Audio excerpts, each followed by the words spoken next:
than the original problem. And that's the situation we're facing here.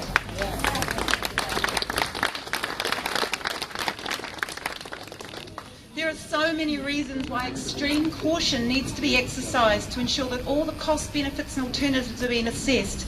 Not just the effects within the sanctuary itself, but the effects downstream, the effect on neighbours, on the children at Nelson Central School who have been preserving that river for years, who won't be able to go back in the river anymore as part of their conservation project, of all the hunters on the hills, the fishermen in the bay. It's almost all of us are going to be affected directly or indirectly if this goes ahead. And poison kills. It kills many, but never all of the target species. But it also kills many of the birds we want to protect directly if they eat the baits themselves, and a secondary kill if they eat a rodent or a bird or other food that's contaminated by the poison. And that poisoning can go on for weeks. Brodifacoum is a slow killer. And so the secondary kill is an incredibly slow process. It can take weeks to kill. Moorporks, hawks and the other birds, possums and pests which get over, under or through the fence if it's breached, or through other means, through the water pipes, will spread the poison not only inside the sanctuary but throughout the wider community.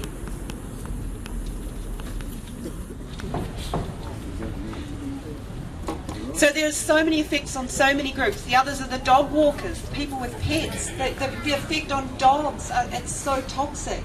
And if one dead moorpork flies out over on the track, you're out with your dog runs ahead, eats the moorpork, you know, the end of your dog because of the sensitivity. There's just so many consequences. What about little children? Little children. And so few of these consequences have been properly thought through. And those are all the effects if their poison drop follows their plan. The last poison drop case I was involved in didn't follow the plan. The helicopter had an accident right at the start of the day, and the consequence was that 1080 was dropped on people walking on the Nydia track, people fishing in the Marlborough Sounds, and there was a serious bycatch kill, all due to a helicopter accident and a series of human errors and bad judgment. So the best scenario, it affects pretty much everyone in the community. The worst scenario is so much worse again. Now, I've only been looking at the issue for the last few days, but already I can see legally it is a complete minefield. The sanctuary has surrendered the resource consent, which was obtained by dubious means in the first place, but at least it had 47 conditions to try and manage the avoid, remedy or mitigate the known and identified effects of the proposal. Well, what's happened since then is it's got worse, because our local MP Nick Smith, who's the Minister for the Environment, and his ministry passed an exemption this year for the Resource Management Act, and they got it wrong, so they had to pass an amendment to their amendment again, which is about to come into force.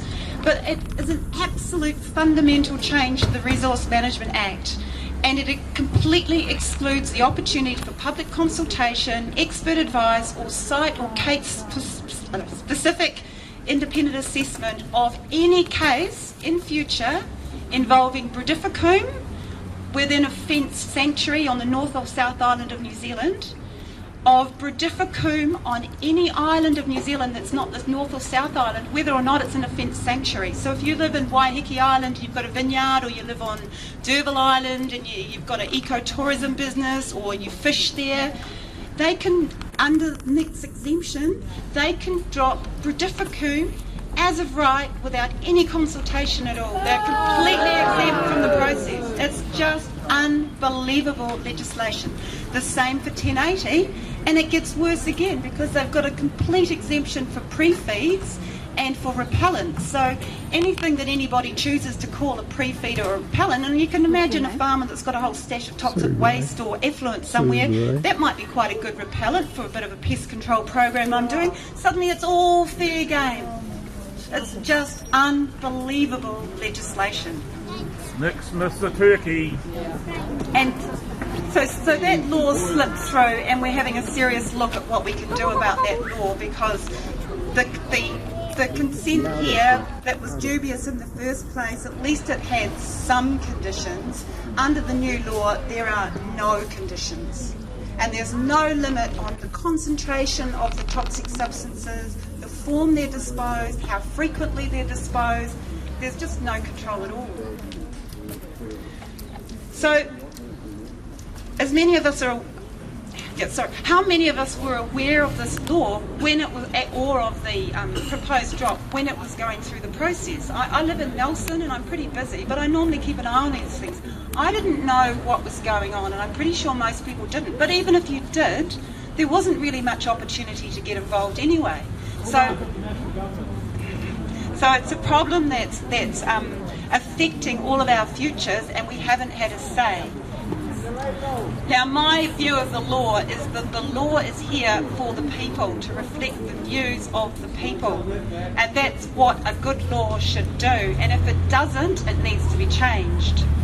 So as individuals and as a community, we need to ask ourselves some hard questions about the consequences of our choices and the choices of our decision makers, our central and local government, and how far we will go to get an outcome that we think we want. So, how far will you go to protect the wildlife? Will you poison our water?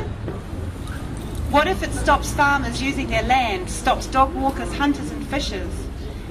How sure are we that it will achieve the desired outcome?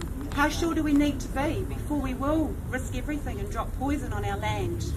And what if the predator fence breaches again after it does remove the predators? Do we have to go through the whole process again and again and again and again?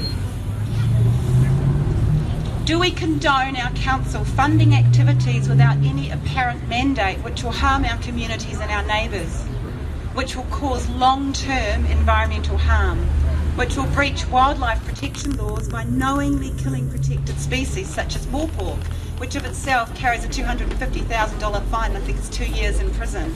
So it's a backdoor way of trying to do all these things that otherwise the law treats as outrage. So if you chase a moorpork, and yeah, exactly, and yet if you kill the whole lot of them, we'll give you an exemption. It's just not right. So my message is we need to stop the drop, and we need to start to think and to start to use the people power that we've got here to pull together some far more sustainable, people-friendly community solutions. And we're all here, let's just do it.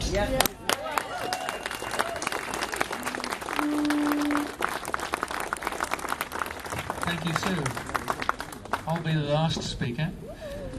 I want to draw attention to two needs. One is money. There will be donations buckets going round. We will certainly be asking people to make pledges towards what I like